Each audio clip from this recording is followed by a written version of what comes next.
The stolen generation is a term used to describe those children of Australian Aboriginal and Torres Strait Islander descent who were removed from their families by the Australian federal and state government agencies and church missions. The policy of removing Aboriginal children from their families began around 1910 and the policy ended in 1970. The policy was set up by Australian and state territory governments. The governments established laws, protection acts to empower them to remove the children. They also established protection boards to administer this policy and to take the role of parent guardians. They also gave power to police officers to implement the policy. Why the stolen generation took place. By the late 19th century, the state and territory governments of Australia could see that although the full descent Indigenous population was decreasing, the mixed descent Indigenous population was increasing. The fact that the half-caste Indigenous people had some European blood in them meant that there was a place for them in society, albeit a very lowly one. The prospect that this mixed descent population was growing made it imperative to governments that mixed descent people be forced to join the workforce instead of relying on government rations. Who was removed?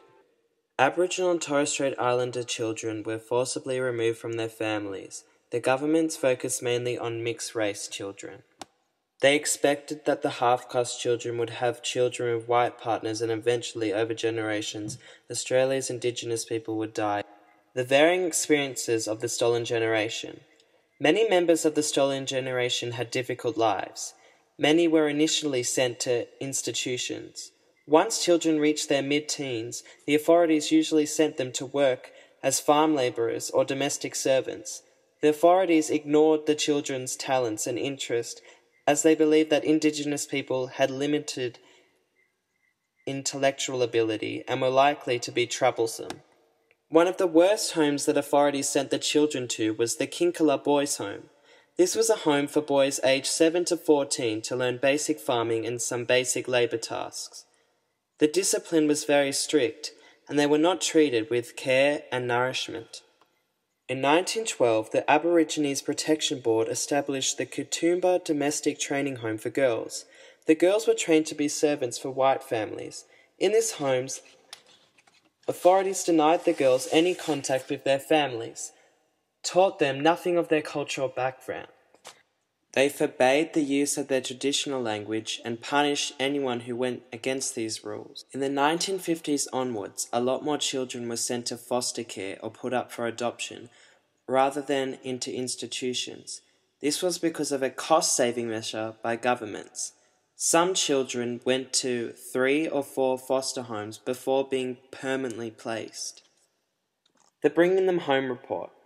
The Bringing Them Home Report was released by the Human Rights and Equal Opportunity Commission in April 1997.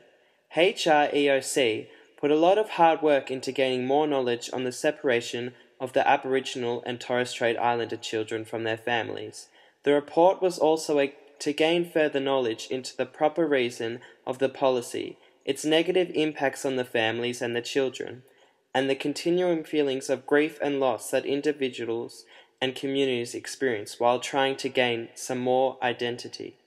From the report, the HREOC found that forcibly removing children from their families was against the values held by many Australians at the time, against international human rights obligations, and against Australia's own legal stand. What the members of the stolen generation demanded. The members of the stolen generation went through a great deal of pain and suffering and grief. It is not possible to truly make up for the events of the stolen generation and the impacts it had on the Indigenous and Torres Strait Islanders.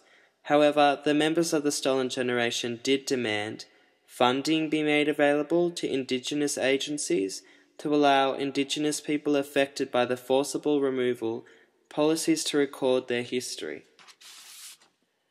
Reparations to be made to people forcibly removed from their families, and that the Van Boeven principles guide the reparations measures. Australian parliaments offer official apology and officially acknowledge the responsibility of their procedures for the laws, policies, and practices of forcible removal. Response of the Howard and Rudd governments to the report and the demands of the stolen generation. John Howard's response to the report and the demands of the Indigenous Australians was by advocating what he called practical reconciliation. This focused on gaining equality. Kevin Rudd responded by issuing an official apology to the stolen generations on behalf of the government on the 13th of February 2008. This was a very special day for the Aboriginals, helping them to move on. However, even though Kevin Rudd did apologise, he did not give any money to any victim. Significance of Sorry Day and the apology. Sorry Day was of significance for the Aboriginal and Torres Strait Islanders, as it had never been done before, and they finally felt all their stories had been listened to, and that Australians had recognised all the wrongs that they had done. They felt like they had more respect and they could finally move on, though nothing can really make up for all the damage that was caused to them.